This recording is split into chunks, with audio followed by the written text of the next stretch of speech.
Hello, my name is Eric Normand and this is my vlog. Oh look, my door is open. Alright, so I'm recording this on my computer because I started recording on my phone, which is what I normally like to do, and I'm out of space on my phone. I've been recording videos for weeks now. I've got probably 50 videos on there that sometimes get up to half an hour, and it's not working. I need a process for getting them off of my phone. So I'm gonna have to figure that out. But I wanted to get this video out, so I just started recording here. You might hear my fan going on my computer because I'm rendering video. And I'm rendering what I recorded yesterday. So this is a problem. I've recorded some video on my iPad right here. I'm experimenting with doing this because the iPad, you can take it anywhere. You can just sit down at a coffee table and just kind of talk and record the screen, post it to YouTube. I just put it down while it's uploading and I go do something else. That's what I'm trying to do, so I don't have to be like right here all the time, because that's what I am most of the time. I'm right here, programming or recording or editing or something like that. So I uploaded them. Everything seemed to be fine. You know, I checked them, I watched them, and they're good. But then I get an email this morning, hey, I saw the video you did of my code, but there's no sound. So I go in on YouTube, there's no sound on YouTube. On the iPad, I double checked, there is sound. So when I play it on my iPad, when I play it, the file that I recorded, when I play that on my iPad, it's sound. But on YouTube, there's no sound. So I open it in iMovie, and there's no sound in iMovie either. So I copy it to my computer and open it in Handbrake. And there are two audio tracks. Probably one of them is muted, and the other one, so it recorded stereo, I don't know, but there's two audio tracks, and only one of them was probably getting uploaded to YouTube. So I've mixed them down to mono, and that's what it's rendering right now. So then I have to upload these again, and I hope I didn't miss an edit or something that I did in the YouTube app. We'll see. It's not going to be a big deal. So I'm getting ready to go out because I want to get out of the house, and I've kind of planned my day around this already. So in the morning, I usually get up and have a cup of coffee. I didn't have one today because I want to go to a coffee shop, and I don't want to drink coffee.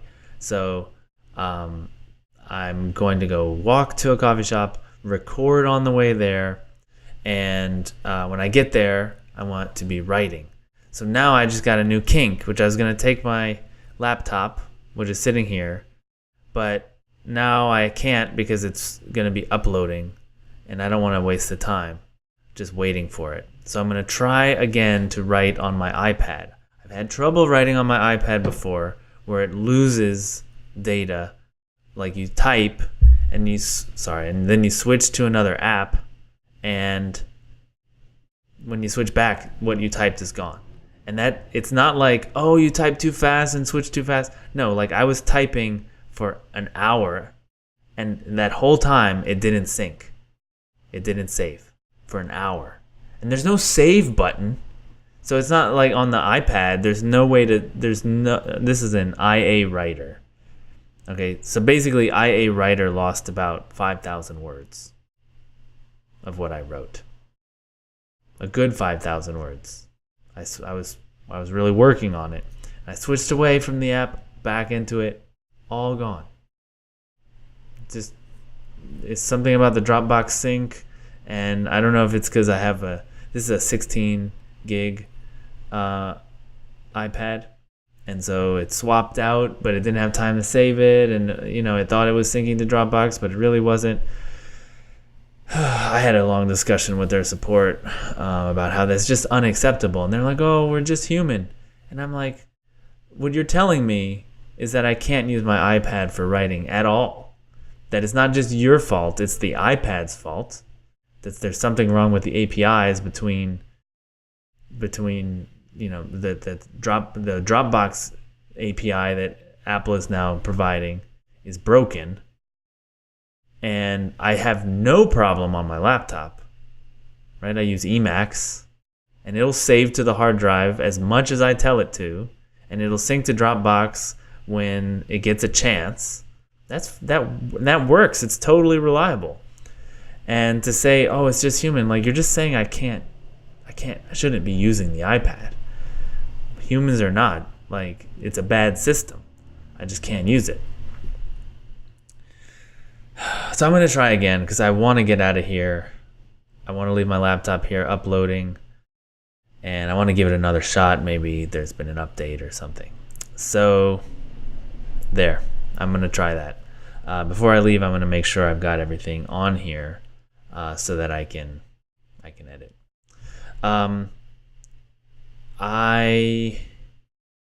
You might notice I have this now. I did not have this yesterday. It came in the mail. It's kind of big. I didn't expect it to be so big. Like, wow.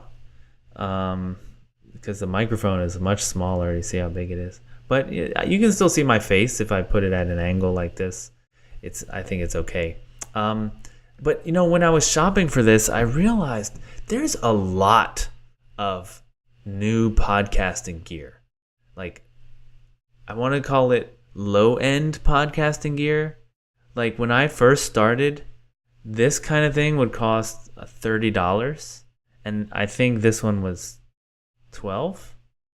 And like, so stuff is coming down. It's probably not the highest quality, but like, it's solid. It works. I don't know how good the audio thing is, but we'll see. So because it's so cheap, I ordered another thing just to try that out. I'm not a gear person. Like, I don't try stuff out, but it was so cheap. And so I tried to do this before myself because I couldn't find a cheap option. There was this ball, a foam ball that you put around your microphone to block out all the sound on all sides so that you could talk in through a hole in here. And it was something like $200, except it didn't have a hole in the front. It was for a side address microphone, the kind where you're supposed to talk in the side, which is not what I have. And so I made one out of a foam ball. The ball cost $6, and I just cut it with a knife until it was the hole was the right shape. But now you can get this kind of thing for $6 or $13, and there's something going on. I don't know if it's all the talk about how popular podcasts are or what, like, oh, you need a podcast, but something is happening. And these manufacturers are waking up that, look, we can make this stuff cheaper than the high-quality professional stuff that will be good enough for, an amateur podcaster. That's my analysis of it. But, like, wow, I can't believe that this is so cheap now. So I've got another thing coming. I'm going to be trying them both. I kind of like the idea of not having, like, this big thing in front of my microphone that I'm...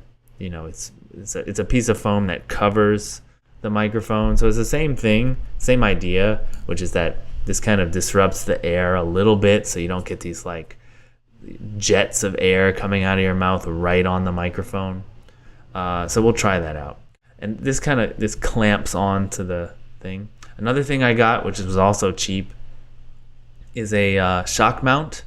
So I have a shock mount, but it's for the Rode microphone, and it doesn't fit this. I thought it fit, so I just bought this. And anyway, I've bought a shock mount. It'll mount here. This will fit in there. I hope it fits. We'll see, but I'll show you. Like, this is what the problem with this. I'm gonna be quiet for a second. You hear that? That's me moving the microphone stand. You're getting all that vibration that's coming up through this microphone boom arm.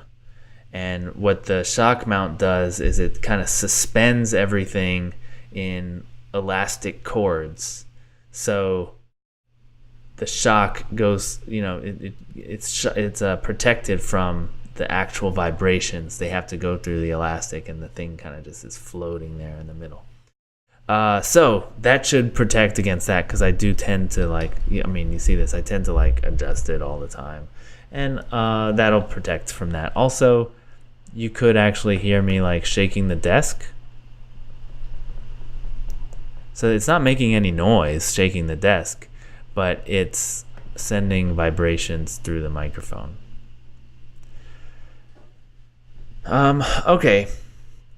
Right. So the reason I want to rush and get out of here and go writing at the coffee shop now is because I've got a package coming. I talked yesterday about my office, and I'm going to put shelves here. Those shelves are on the way. They're going to be delivered today by the mailman, so the U.S. Post Office, and they usually come in the afternoon. So if I get out of here now, come back for lunch, and then be here during the day, I can do that. I've been doing more and more deliveries. I shop a lot on Amazon. I've been doing a lot more deliveries using Amazon Locker, so I don't have to actually be here. Because I do feel constrained very often, where I'm like, I want that package, and I don't know what time they're going to come, so I better just stay home. And I don't like that feeling. I want to feel more free, that I can get out and be active. Yep. So that's what I'm doing. I'm packing up my iPad and packing up my keyboard. I've got my phone. Phone is out of storage. I gotta clean up my phone, figure out a solution for that. And of course, it's not just the one time. I'm gonna have to clean it up, come up with a process for cleaning it up so it's always clean. My computer's often out of disk space too, so I got the same problem. My iPad is a 16 gig, so it starts already almost done, which is ridiculous. I shouldn't have bought this, but I didn't know any better at the time. Yeah, okay, I'm gonna end it here. Please give me your questions, your comments, like and subscribe if you like what's going on here. I'm Eric Normand. My company is PurelyFunctional.tv, and this is what I'm working on.